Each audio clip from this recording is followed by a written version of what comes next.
used to deal. Attention, Kiko is hiring. You heard right. Kiko is hiring. Kiko is looking for you to fill the following positions: seamstress, machine operators, forklift.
Start the show.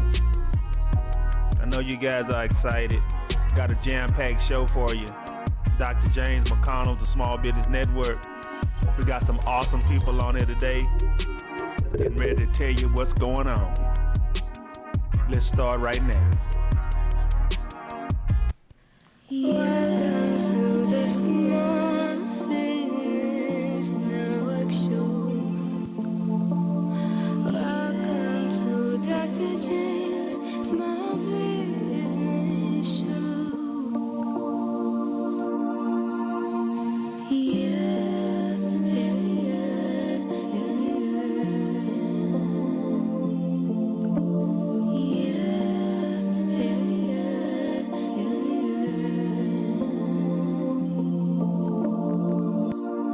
Welcome to the Small Business Network Show. Welcome to Dr. James Small Business Show. Yeah, yeah, yeah,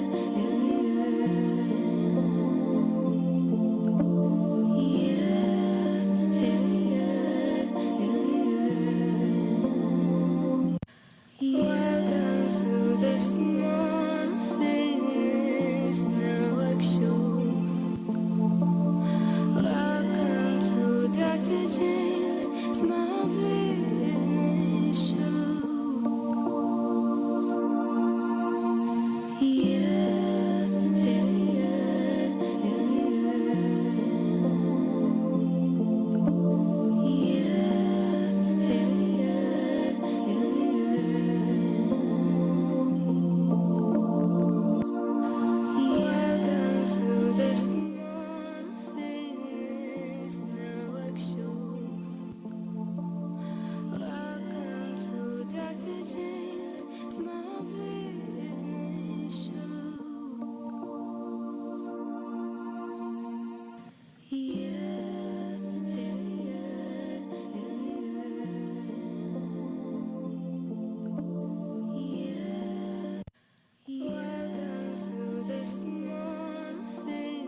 Dr. James, Small Business Show.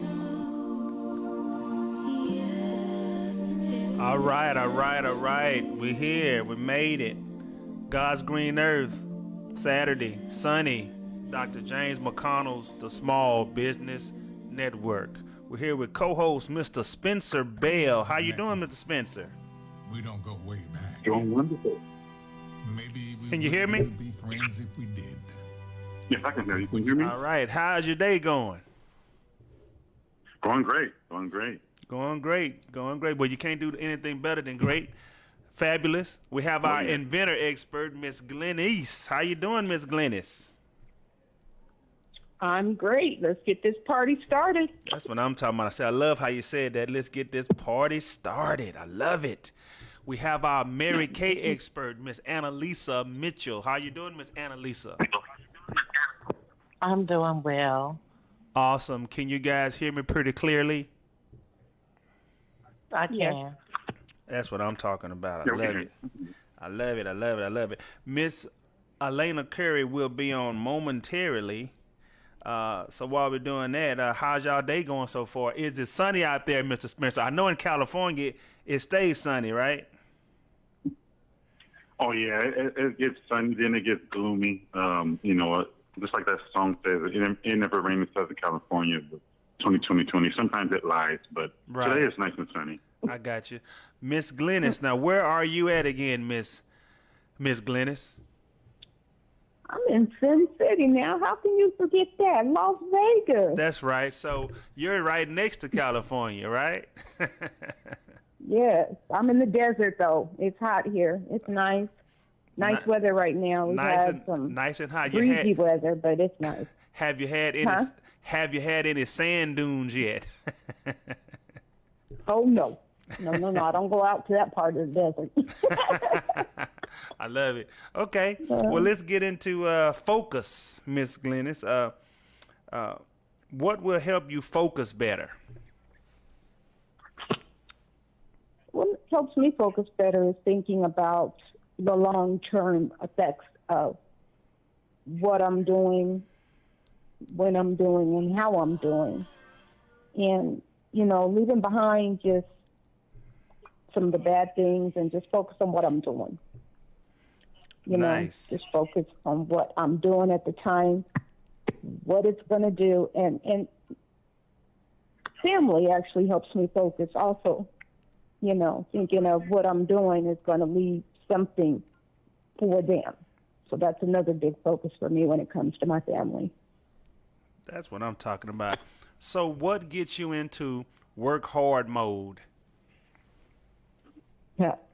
There we have it again, especially my kids and grandkids. And my mom. My mom always had businesses and whatnot. She had a cleaning service. She had clubs when we lived in Denver, and then when we moved out to Las Vegas. That entrepreneurial spirit got passed on to me. So what makes me really get into that work mode is when I think about what she always said. It's better to work for yourself than to work for somebody else. So that always stuck with me, still does, and that's what makes me go in hard on everything that I'm doing. That's what I'm talking about. There's a lot of different things that get people into, into work hard mode. How about you, Mr. Spencer? What gets you into work hard mode? The goals that I want to accomplish, seeing the vision. Those are like the things that motivate me for the most part. And being curious about what results I may get. That's for the most part. That's what gets me into that mood. Yeah, that does make that does make a lot of sense. You definitely want to be able to get into that. Miss Annalisa, what gets you into work hard mode? What gets you going? Well, what gets me going first is thanking God for waking me up in the morning, first of all. That gets me going. But my attitude, applying myself and doing what I need to do and staying focused. Okay, I like that. I like that. Awesome. Okay. Miss Glennis, let's get into thinking. What helps you think better? Music. Music. I turn on the music when I get to starting to work, and that's one of the first things I do, and especially old school music. You know, on Tuesdays and Thursdays in Las Vegas, they play old school music. Better Thursday, though, Throwback Thursday. And they play all the music from the 90s, which were some of the best years of my life. Oh, man. So when I'm listening to that music, I'm thinking, I'm doing, I'm going, I'm dancing, I'm happy. Right. So when I'm happy, I think better. And there you have it. And if I'm not got the radio on, then I'll turn on YouTube and listen to old school music. How sweet it is. Okay, so do you know what's good to improve your IQ? Ooh, game on. Let's just say there's a few things that I've learned that can make your IQ better. One is like activities. There's certain foods, and we all know that the world of science has ways to also improve the IQ. So we're going to start right there, and I'm just going to touch on each subject in those little areas right there, which is science. They say to take creatine. Creatine is supposed to help there.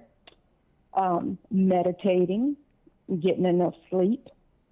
And, it's like you got to keep your mind going. So they say, like learning a new language or like music, instruments.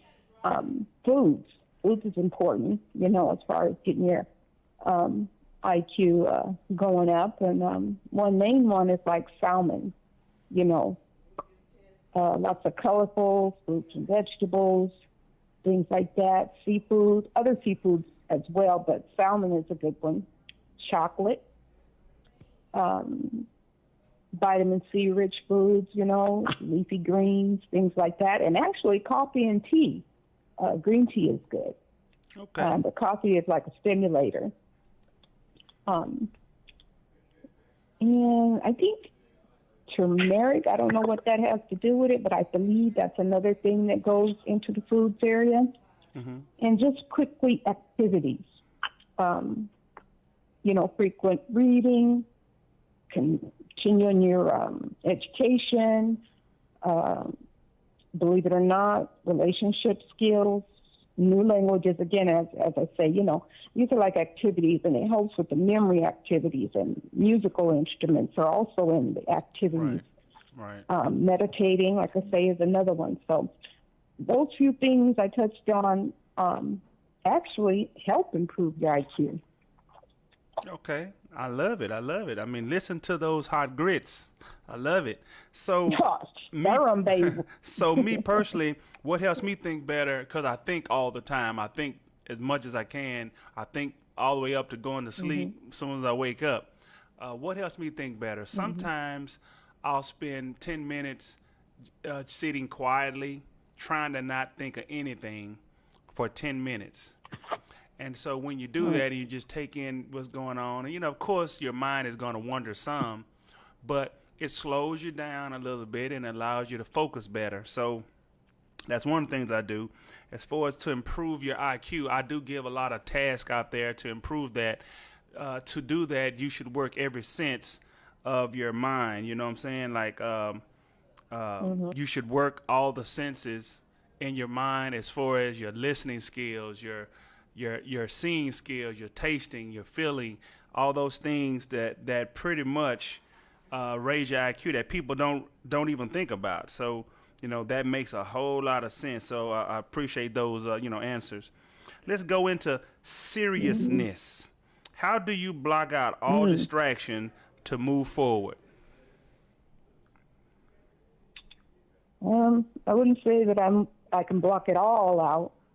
But for the most part, I will block some out and just think of the better picture, what I'm doing, how it's going to help, what it's going to do, you know, and building up any type of distraction to block it out and to move forward. I think about what it's going to do for my family, you know, leaving a legacy behind, making sure that it's something that's going to help the world in a better way, like my invention, which it is, you know. And if any other distractions get in my way, I think about my grandkids and what I'm doing, because I teach them as I go. So family is really, really important to me. So in order for me to move forward, I'm moving forward not only for myself, but for them. So therefore, when a distraction comes up, I just have to start thinking about them. They are my world. So that's what I do. You know, could be other things, you know, and believing in myself and believing in my products. But if it gets to me that much, I think about my babies and what it's going to do for them in the long run. That's what I'm talking about. Man, I love that. I love that answer. How sweet it is, right? Yes, absolutely. Absolutely. That makes a lot of sense. So what is the hardest thing to block out? Negativity. Yes. Negativity, you know, that people bring on. The thoughts of failure is you know, it comes every now and then. And, you know, the feelings of the what if. So those to me, in my feeling, are the hardest. Negativity is one of the biggest ones, though, and what you got to face when those negativities come at you. It's a difficult one. It's hard to block out, but then again, there you have it. I think right back to them babies and leaving a legacy. That's what I'm talking about. That makes a lot of sense. Block out distractions can be a hard thing because our life is filled with a lot of distractions, right? And so a lot of times there's a reason why you have a certain amount of people that does great things in life, and some people can't identify with those great things because everybody can't be the same. So you got the people that'll do great things in life that would make the sacrifice to do great things. Then you have people that'll do just enough to get by, you know? And so normally when that happens, you get satisfied with just enough to just live and to get by. But again, that's okay, because if everybody was great, everybody would the world would be even different. You don't have a lot of Mark Zuckerbergs. You don't have a lot of Steve Jobs. You don't have a lot of Warren Buffetts, a lot of Bill Gates, a lot of Anthony Robbins. You don't have a lot of those people. So the next thing is, if you can't quite be like that, which those people doing the greatest things in life normally. That's why you have a cell phone. That's why you have a smartphone, because of Steve Jobs. You know, you can't hardly breathe without your phone. Okay, but then there's the next level. You can still do great things and not be, you know, those people are world changers. But there's another level. You can still do great things in life. But most people, now here's where the most people comes in. Most people are satisfied with the mediocre. They're satisfied either going to work and coming home and I gotta do this, gotta do that. People focus on so many things that can't be focused on if you really want to do great things in life. Some people, they get to a point where subconsciously they're thinking, well, this is all I can be. I can't really do anything else. You know, I can't do blah, blah, blah, blah, blah. So I'm just going to be okay with being mediocre. No one's going to say it, but they'll just act mediocre. Most people will act mediocre. So when they get an opportunity to do great things, they shy away from it, or they're afraid of it, or they're because they just want the everyday life and to focus on things that truly I hear people talk about, you know, that doesn't make sense to keep talking about. You know what I'm saying? Like, kind of what I mean is, everyone has people in their life that passes away. Until it's you, it's not to be focused on and to share with everybody and all that. I mean, it's not worth that. That's the dumbest thing I've ever heard. When you pass away, if I pass away tomorrow, then I don't have to worry about anything. Me, personally. Right? And if my mom passes, now that's going to hurt me. That's going to stifle me for a while.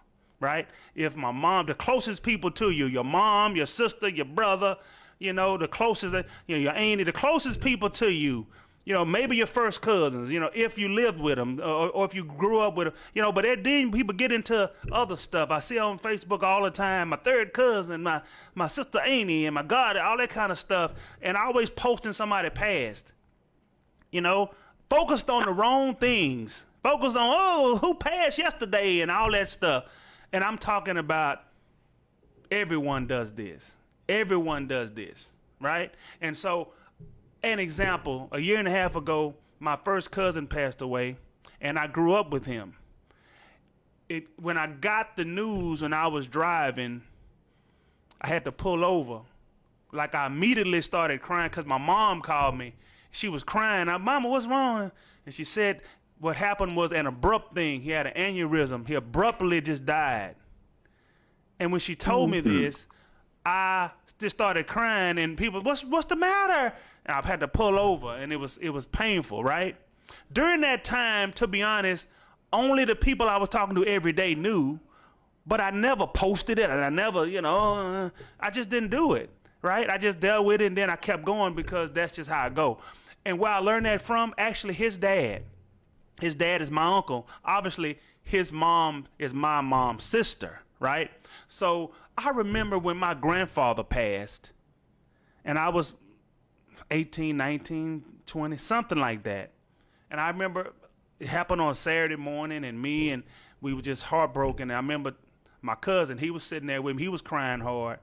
And I remember he was talking about, I'm just going to call in. I can't go. And I remember my uncle, his dad saying, no, go to work. Go to work because it's not going to help. It's going to help you better to go to work. And he was like, no. And at the time, being young, I didn't quite understand. I'm like, well, why you want him to go to work? But as I got older, I understood. You can't slow down and stop because of that stuff unless it's directly. And that's my grandfather. And to him, that was almost his grandfather because we were raised together. He stayed over every day. I stayed over there. And my grandfather's name was Buddy. You know, his name was Ferguson. But his dad said, no, go to work. Don't miss any work. Don't hurt yourself over that. Just keep your mind off of it by working. I remember he said that. And he said it did help him. And so the same thing, the only person that's gonna tear me apart would be your kids or your mom or somebody really close. So hopefully, and God bless everyone to where that they don't have to feel their kids go through that, and you have to go through the worst pain. That'll be the worst. Which obviously my auntie, my mom's sister, had to go through losing her child. That is the worst pain. That's the worst that you could think about going through. Or your parents. That's going to be secondary. And then the closest people to you that makes you cry. If you cry, then they're close. If you hear about somebody crying and they're your third or fourth and you really don't know them and it don't make you cry, you're still supposed to feel for them and supposed to pray and supposed to do all that good stuff, but it's not worth posting and saying who just died and who just dead and taking your whole focus away from what you got to do every day to take care of yourself and your kids and do great things in life. So I had to turn this into a long thing because I see it all the time on Facebook, like every day. Most of the time I kind of ignore it. I see it every day. This happened, this passed, that passed. I've never done that. I've never put that stuff. I mean, why would you want to post that? Oh, my cousin just died. I mean, there's somebody just passed. Why is that something to share with people? I mean, I know I am on a tangent right now, but that frustrates me a lot of times. Why would you want to show that? Why is that a big deal to show? You know, really? To post a death of a loved one? Really? So I just had to say that. Okay, I'm sorry, guys. I just had to. I had to go further. Mr. Spencer, I know you got questions for me, man. I'm sorry it took so long. I had to get on that little tangent. Man, it's all good, man. It's nothing but learning experience, and everybody needs to get better no matter what. So that's what I'm talking about. It's all good, man. I'm glad you're willing to get candid like that. You know what I mean? It's important. I think pretty sure everybody here learned something from it. They probably already know about it. But that's right. It's all great. Absolutely. So I'm glad y'all put up with my little tangent here, and we're gonna actually take a break, and when we come back, we're gonna get into what you gotta ask me. So we'll be right back right after this. I may never have met you. We don't go way back. Maybe we wouldn't even be friends if we did. But when you wear a mask, you have my respect. Because your mask doesn't protect you. It protects me. I wear my mask to protect you. Mask up, America. Brought to you by the Ad Council.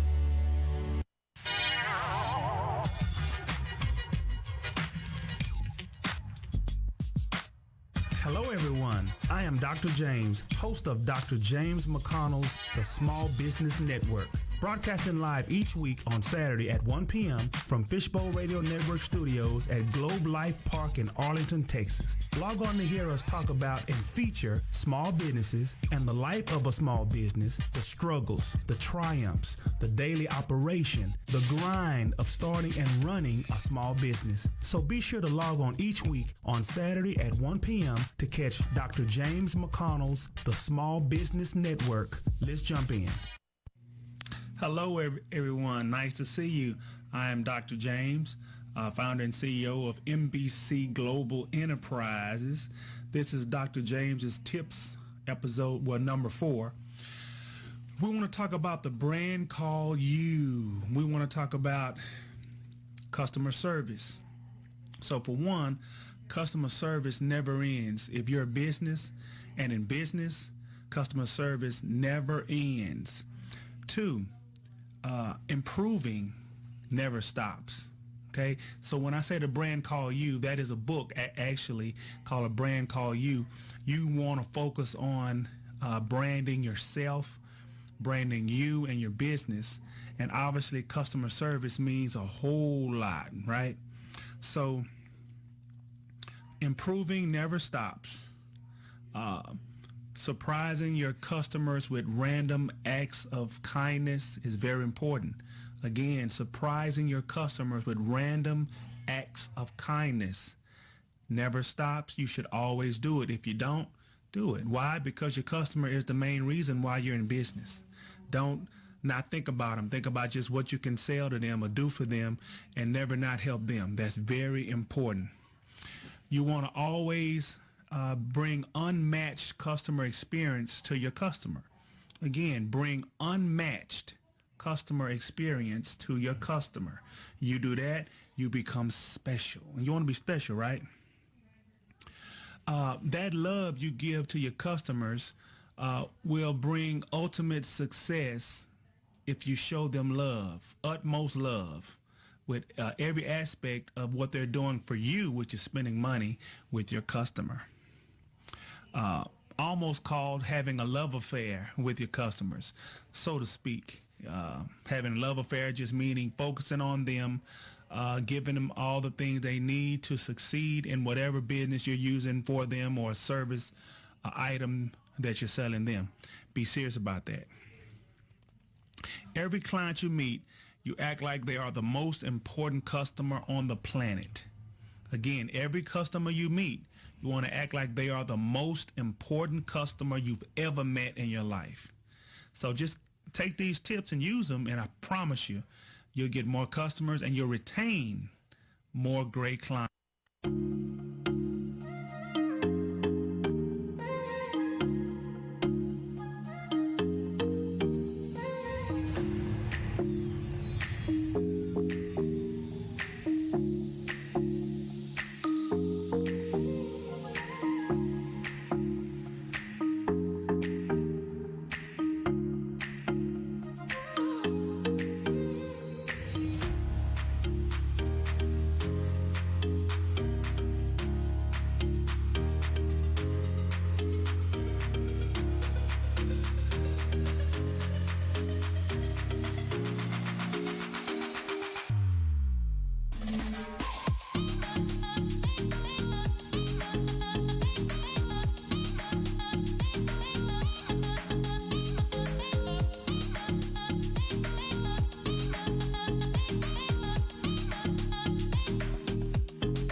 How sweet it is. I like that song, guys. I love it. We're back. DFW, High Rise, Dr. James McConnell's, the Small Business Network. Co-host Spencer Bell the third. Am I right, Spencer Bell the third? No, I'm the second. Second, okay. See, I got it. See, I almost did it right. Spencer Bell the second. See, I'm not gonna mess that up again. It's all good, man. Well, I know you got some. Yeah, so we're gonna get into this topic. Oh, go ahead, do your thing. No, I will say I know you got some questions for me. I'm gonna let you take it away. All right, we're gonna jump into the first topic. It's show business. What's the benefits of show business? Okay, the benefit of show business. And so obviously there's two types of people. There's the people like me that can be forthcoming and everything makes everyone nervous, but you got to be able to kind of conquer those fears. And so some people like me is kind of okay with this. Spencer Bell is fine kind of with this, but some people can be intimidated by this or scared of it or shy because of a lot of things. There's no one that's more shy or intimidated than my daughter. She's a singer. She's 17, but she's had to go through anxiety issues. Hard for her to back then to even talk to a teacher. She was like, "Dad, can you come talk to?" I said, "Why can't you just go? You just go and get your work. Go get your makeup. I can't." So I had to go up there, and I wouldn't do it. I just say, "Come on, you finna come talk to this teacher." So because I'm her father, I've helped her get over this. Even in the choir, she wouldn't face people that would look. She would have to turn around and be backwards, right? Because she didn't want to see people while she was singing. You know, she don't like me to tell this story, but you have to understand when you have this kind of problem, you have to face the fear and get over. You can't grow up to be a grown up that's afraid of stuff like, or you miss out on opportunities, right? People hearing that know who I'm talking to, you know who I'm talking to. You can't be afraid of this opportunity because this is all about branding and marketing. You know, this helps you in your business if you use it the right way. Now, if you use it, if you're on a show and you don't know how to use it and you don't use it, then you're not using it. But I heard you, Spencer Bell, saying something, so I know that you want to say something. Go ahead. Oh no, I was just following what you. I was just agreeing with the stuff that you were saying. So you're doing great. Do you think? Okay, and so it's one of those deals where you need to use this platform and other platforms as a way of showing how special you are. Because everyone in your, just think about it. Think about everyone in your circle. How many have a TV show they're on, being an expert, whatever the name is? Just think about it. Maybe you'll say one or two or none. Matter of fact, I'm going to ask you, Miss Glennis Reed, how many people do you know in your circle that's doing a TV show? How many? In my circle, none. Okay. And so most people, matter of fact, Annalisa Mitchell, how many do you know doing a show in your circle? How many? Oh, I don't know. No, okay, the answer is none. But probably just me. So the point is, that's what will make you special. That will make you special because you are doing a show, and it will help your business if you use it. If you use it, hey, let's say that you're a caterer. I'm a catering expert on this show. Really? And let's say you're trying to get a big catering gig.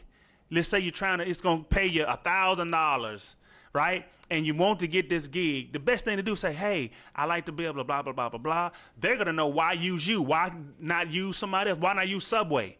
Well, for one, I am a catering expert on this show. Check it out. And you show them. And they look at it. When they look at it, that does things to the subconscious. They'll think, oh, you're a catering expert on a TV show. Oh, my God. Okay. Well, you know what? We'd like to use you. That's how this works. That's how branding works. That's how you get another job, another goal, another whatever. You know, no one's talking about nobody will buy. Yes, food will sell itself. Yeah, you can say, well, I'm going to sell food even if I don't. Of course. That's not what we're talking about. But there's a reason why if Denzel Washington was sitting on the side of the road trying to sell one of his movies for $1,000, and if somebody was on the side of him, you don't know who the hell he is, and he was selling that same movie for 25 cents. Well, that guy is going to have a long line of people down the street, but Denzel Washington is going to have 50 streets over people standing in line trying to pay this dude $1,000 for his movie. Why? Because he's Denzel Washington, right? True. Now, before he became... Yeah, he developed authority. Right. Now, before he became Denzel Washington, you didn't know who he was. Before he started in his first movie, you would have gave him maybe 25 cents for the movie, but you wouldn't have gave him no... Who are you, dude? I don't know you. But because you saw him on TV, you see him on a movie, your subconscious, so if he's standing over there trying to do it, you don't think he's trying to scam you because he's Denzel Washington. Now you know his name. That's what this does for you. So yeah, I'll let you move on. I had to explain that. Yeah. Right. Yeah. It developed a perceived value of you as well. You know, if they see you on a movie or something that they perceive that has value, it'll help with their branding. Yeah. Right. Right. Okay, so how can it springboard your business? You probably went into it already for the most part. Yeah, I kind of got into it, but how I can springboard is just understand how to use it. When you're talking to people that spending money with you anyway, then you don't have to worry about it. But it will keep them coming, right? But the ones that don't, it doesn't hurt to show them, hey, I'm this expert on this show. I am a blah, blah expert on the show. I am an inventor expert on this show. And it does things to spring, it puts you in a mind frame of certain things. People see you in another way. So I'll leave it there with that topic. Awesome. Oh, no. Cool. Okay. All great. Grits and all that stuff with eggs. I love it. Yeah. So, okay, now we're going to get into the next topic, master. How to master your craft. So you should do your craft every single day. That's how you master it. You got to work on it every single day, and it depends on a person's work schedule. Like if you have a regular job, then you know how it go. Especially you, Mr. Spencer. You have to work, then you have to get off. You have to do whatever you got to do. Then you got to work on your business, and then blah, blah, blah. So in your case, you have to be consistent with your business at the time that you have. You know, some days it may be an hour, some days it could be 30 minutes, some days it might be 3 hours. It just depends on stuff. So stay consistent. On the other hand, if you're a person that doesn't have a job and you have no excuse, you should work on it every single day. There's no off days. Let's change this stuff. Oh, I'm going to be off on Sundays, off on Saturdays. No, if you want to live from your business, there's no off days. I'm off 3 or 4 days a year. And I'm not even exaggerating. I say 3 or 4 days when I take a vacation. And my vacation is 3 or 4 days. I don't desire longer. Yeah, if somebody got a job, you'll normally get 9 days vacation. So you're off for almost 2 weeks. Well, great. That's because you're an employee. Awesome. But when you have a business, it doesn't excite me to miss money because I live from it. So, yeah, you should do this every single day. Right. So that's exactly, on the next question you'll lead into, why should you master it? Because you want to either live from your business or you want to make extra money. People that have a job, maybe your goal is to just make extra money, then you want to do it enough to be able to make extra money. If you want to live from your business, then that's a totally different animal. If you want to live from it, you need to live it, breathe it, smoke it, eat it every day. Monday through Sunday, no off days, because I'm happy once I made my money, I can go enjoy stuff. I can go enjoy going out to eat, going to the movies. I can enjoy it because I know I made my money. That's how that goes. Right. Yeah, that's exactly right. Exactly right. Yep. And you created new status as well. So yeah. Right. Okay, we're gonna jump back into we were talking about Denzel earlier, so we're gonna jump into the Denzel Washington effect. All right, so that effect, even though I gave the meat, here's the potatoes. Right. So explain that effect. That effect, just like I said, you're special in your circle. Now, if you keep your mouth closed and don't say that you're on a show, if you don't say anything and be like, well, I'm on a show, but don't say nothing, but who knows? But so if you sell candy for a living, if you sell gourmet candy, and you sell it and you never say I'm a gourmet candy expert on this show, then you're not going to help yourself. So you want to say this stuff to impress upon people. Hey, I'm on this show, blah blah blah, and I am an expert of this gourmet candy. Saying that, see, if you say that you're the best on the planet, that helps you. That's all about branding. It's mind frame. Right. There's no ego involved. Right. It's real stuff. Yeah, no doubt. All right. Okay. So, what should everyone do as it pertains to this effect? So, what everyone should do, everyone that's on this show, there should not be a day that pass to where you tell someone, especially when you're doing your business, you should say, "Hey, I am a blah blah expert on this show. I would love to do business with you, and we would love to have you on this show."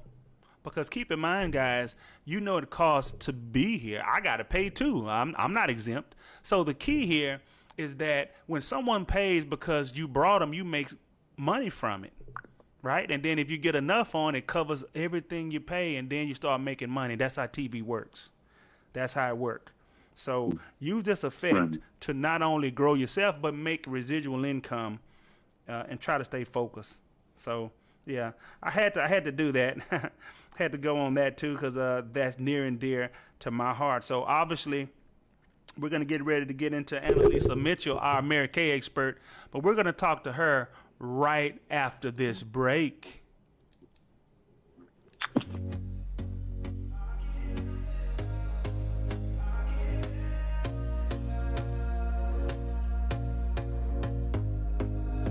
Here we go again. Trying hard, but you wanna be my friend. Ain't no place to hide, ain't no one to run to. Here we go again. Call my bluff, I'ma be here till the end. I'm the one you ride, I'm the one you ride to. If you don't wanna change, ain't no place to hide, ain't no one to run to. If you don't wanna change, I can help you out. I can help you out. I can help you out. I can help you out. I can help you out. I can help you out. Here we go again. Time is up and I'm calling up my friends. Ain't no wonder why, ain't no one to ride to. Here we go again. Call me up and you wanna be my friend. I'm the one you ride, I'm the one you ride to. If you don't wanna change, ain't no place to hide, ain't no one to run to. If you don't wanna change, I can help you out. I can help you out. I can help you out. I can help you out. I can help you out. I can help you out. I can help you out. I can help you out. I can help you out.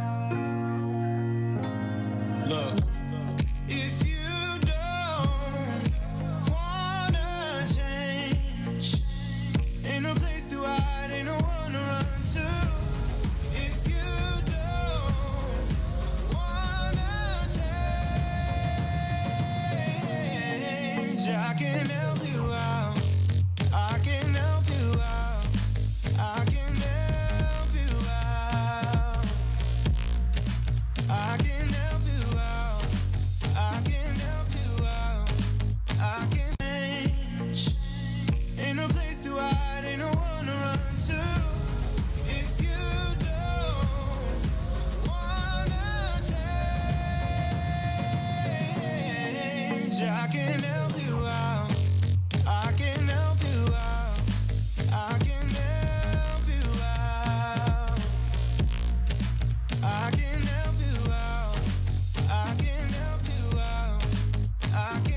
Oh, man, I like that song, man. That song is so smooth. We're back.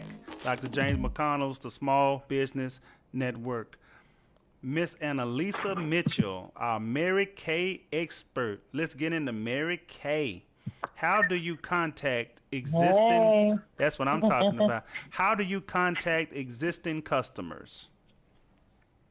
Well, that's a very good question. So, as a Mary Kay consultant, I have a website, and my customers will leave their information, their text, their emails, phone number, and I'm able to send out blasts anytime that I have any sales promotions or any new products that they may be interested in. So I'm always able to correspond with them, and all of their information is, just friendly for me to be able to hit the contact and send information to them. That's what I'm talking about, Mary Kay. So how long have you been with Mary Kay?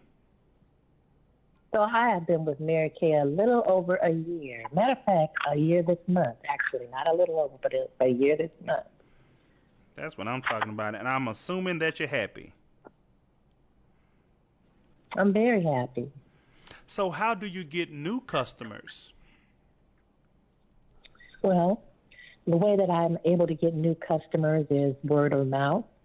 I have my cards that I keep on me, so when I'm out and about and I meet people, we get in conversations, and I may give them a card, and I'll get new customers that way. A lot of times when I have my Mary Kay party or someone will host a party for me, I get new customers that way as well. Nice. I like it. Oh, sorry. Sounds great. Okay. Well, let's get into sales. How do you present Mary Kay?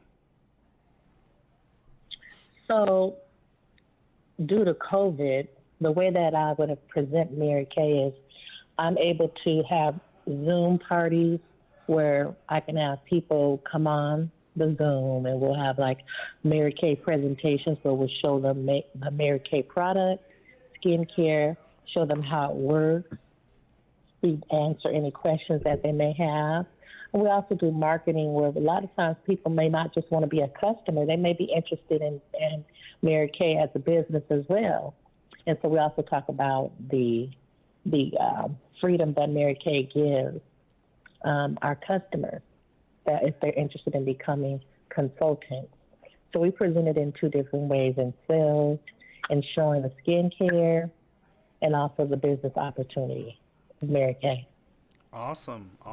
That sounds excellent. Sounds sweet. All right. What's your number one product? Your number one product. So I would say my number one product for myself, the reason why I joined Mary Kay is I had a friend that was on Facebook applying these masks, these eye patches, and they are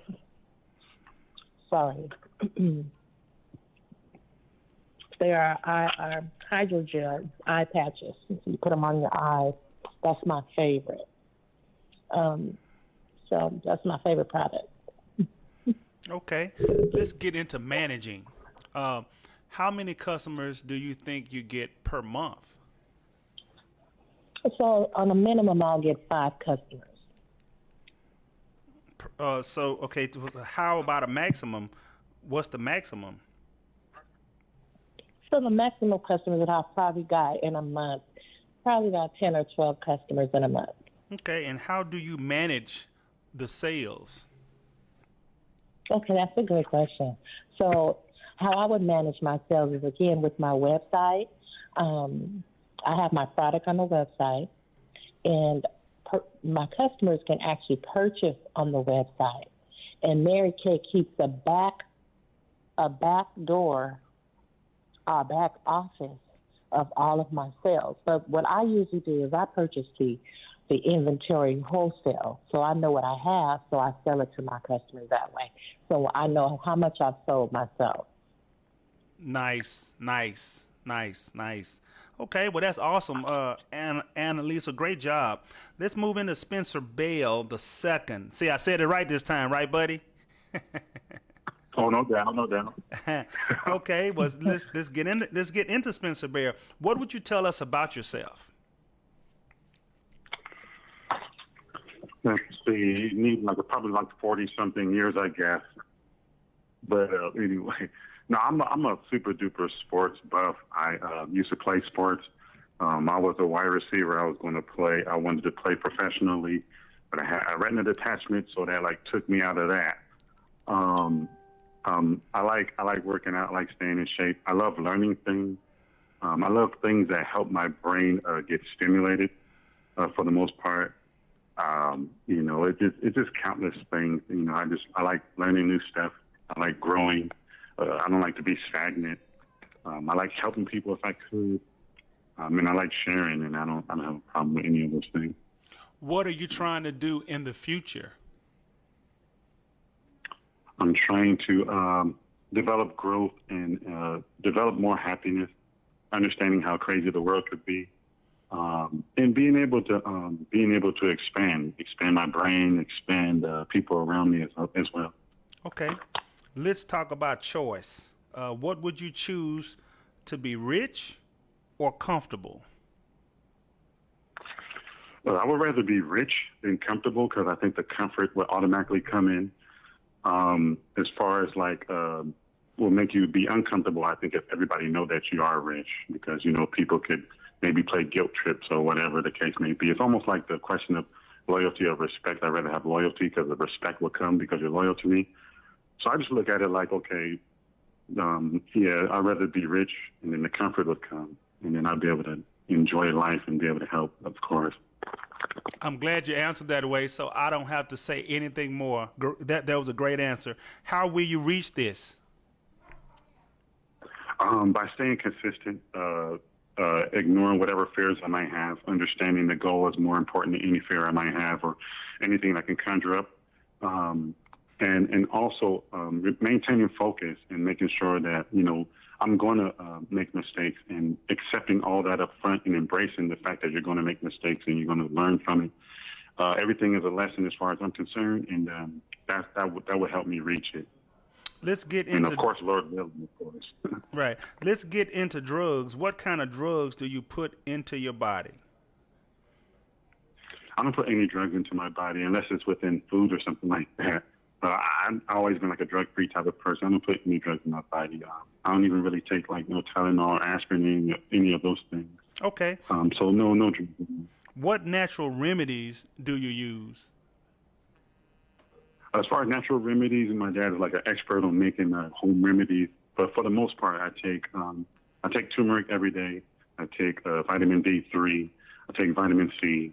Natural things like that. I don't take really no artificial things like that. I just try to make sure, like I said, I try to stay in shape and try to maintain. So that's what I usually take. Awesome. I love it. Guys, what a great show. Thank you for tuning in to the Dr. James McConnell's, the Small Business Network. This was an electric show. We loved it. Want you guys to listen, comment, and share with your families, and watch it again because you're going to love these topics. So we'll see you next week on the Small Business Network. And thank you for tuning in. Peace. The Small Business Network Show. Welcome to Dr. James Small Business Show.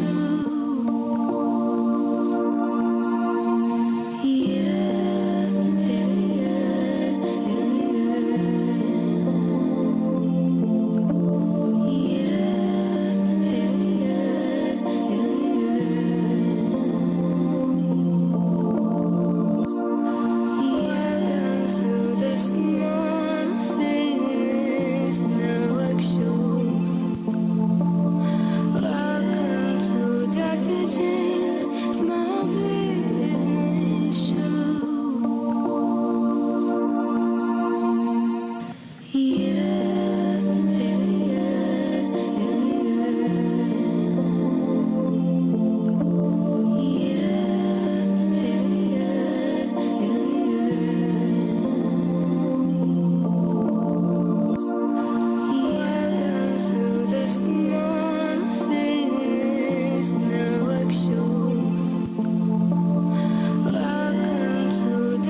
change.